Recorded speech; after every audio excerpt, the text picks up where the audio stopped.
شكرا لجمعية حماية اللغة العربية.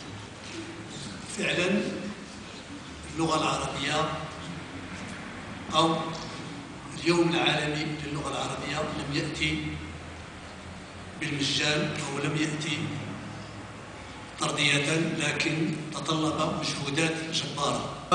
أرى التوصية الأساسية من الجمعية المحترمة أنها تقدم توصية إلى المجلس الحضري لإعادة تنظيم ودراسة كل العناوين في الشوارع وداخل المدينة لتحترم اللغة التي هي كينونتنا وحياتنا.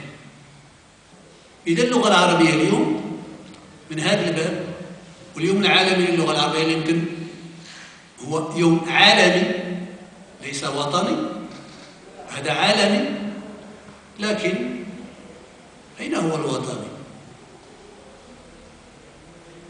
ألا تستحق اللغة العربية يوما وطنيا لها كيوم